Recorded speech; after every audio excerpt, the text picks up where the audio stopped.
هاي البنية حاولت تخرب بيناتنا انا وفرانكو. لك الولد داخلي او اني داخلت له ابداعت بنتك. احنا لا سوينا دراما بالبرنامج ورحنا دبي نسوي نفسنا بنخطب بنيه، هو كذب بكذب مجرد على مود مشاهدات. التيك توكارة صوفيا تفضح حسحس حيث قام بالتواصل معها وطلب العلاقة منها مقابل المال، ورد عليها حسحس واتهمها بأنها كاذبة وتريد إيقاع الخلاف بينها وبين فرانكو. وقد رد فرانكو بفيديو على حسحس واتهمه بالتمثيل على متابعيه. هاي البنية حاولت تخرب بيناتنا انا وفرانكو، وانا وفرانكو مثل ما شفتوا رجال صاحب موقف وياي. حتى لو كان هو زين او مو زين فاني المهم عنده موقف وياي.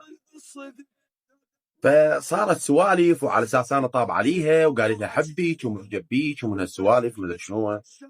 ما ادري صحة الكلام منها او من فرانكو.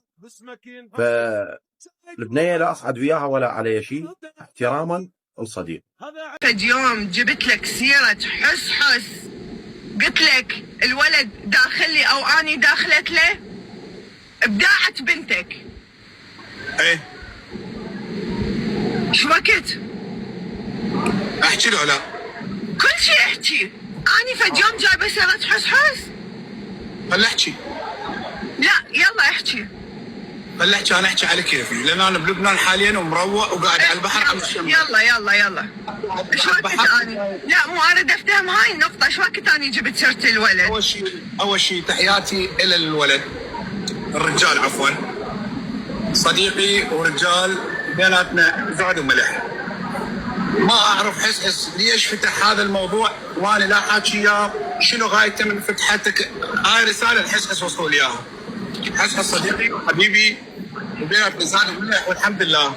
رجال لا مقصر ولا مقصر، بس شنو المعنى فتحت هذا الموضوع؟ زائدا حس بوقتها البنيه كانت ما تعرف بالبرنامج وضافتك انت ضفتها تمام، وخابرتك بوقتها قلت لك حس السلام عليكم، قلت له وعليكم السلام، قلت لك حس عيوني صوفيا اللي تخصني البنيه صديقه الي وجمهوري حبها، لازم كلام الناس كلها تريدها وياي بالبث ويمها يريدون وياها، حبونا سويه كانتيم اصدقاء حلوين بنسترزق سويه، كان نقول لي الله يوفقكم ويحفظكم ويرزقكم في امان الله في امان الله.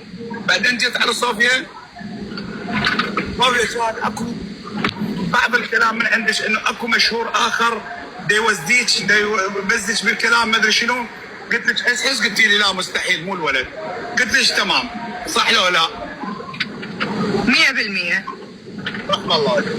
بس انا الجواب واضح انه اني جبت سيرة الولد على لساني بشي زين او مو زين، اريد جواب واضح بس لهذا. بعدين احنا فاتحين انا وصوفيا لايف وقاعدين سويه ولايفنا كان 12000 وكان حس يدق على صوفيا بالاصفر مره مرتين ثلاثه، رديت عليه كان يقول ها انت وين؟ قلت له انت شعلك به انت وين؟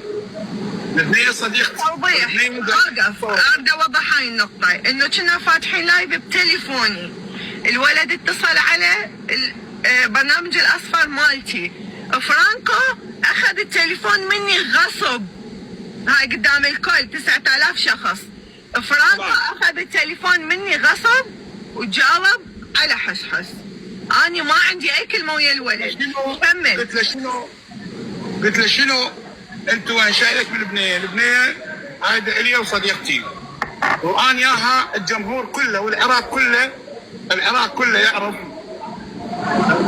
بالمختصر، العراق كله يعرف ان ياها نحب بعض، بس احنا الاصدقاء احنا رزقنا سويه، الجمهور يحبنا سويه، الناس تحبنا سويه. اوكي فرانكو اني ما يهمني هسه هذا الموضوع انه اني خلنا كمل بس انا اريد افهم العالم انه هذا الموضوع مو اللي افوت اسوي مشاكل بين اصدقاء اثنين، مو اني. هذا الموضوع شوكت اول ما تعرفنا انا وصوفي، فتحياتي انه ما يستوجب ينفتح هذا الموضوع ولا يستوجب ينذكر بلايف ولا يستوجب اي شيء، لان ماكو اي مشكله ولا اكو اي قبيله ولا البنيه عاجي على احد حرب بختي اني ضاعوا، انا لا استحي منها ولا منه ولا اخاف منها ولا منه، واكبر راس مع احتراماتي للسامع ما يخوف قندرتي. اسمعوا حبايب فدوا قلبكم لانه انا اعصابي انهارت. اكبر راس واكبر واحد يفتح لايف مع احتراماتي لهم بدون استثناء كلهم، اذا يكذبني اضربه بالنعال. البنيه لا حكي على حد مو تبريرا عنها ولا جايبه طاري احد، بس ليش المواضيع اللي تنفتح ذاك اليوم انا سويت. انت مجرد حياتك عباره عن غيبه ونميمه وحسد وغيره، حالك من حال بعض المشاهير اللي وقفنا لهم، اللي ما قصرنا بحقهم، اللي بتنا بباب المحكمه ايام وساعات وبالاخير يطلع عيب.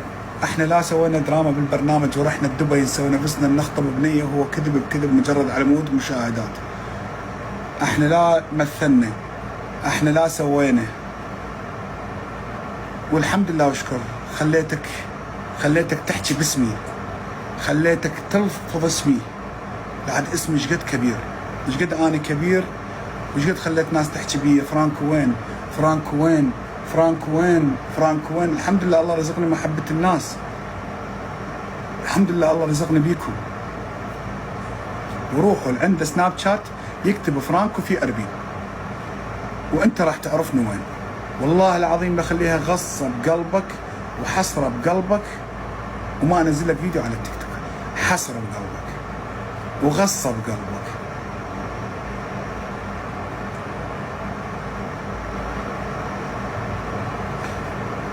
كلها اخوتي وكلها اصدقائي وانا ما عندي اي مشكلة. وفي النهاية اكتبوا لنا رأيكم في التعليقات، ولا تنسونا اللايك والاشتراك في القناة. مع السلامة.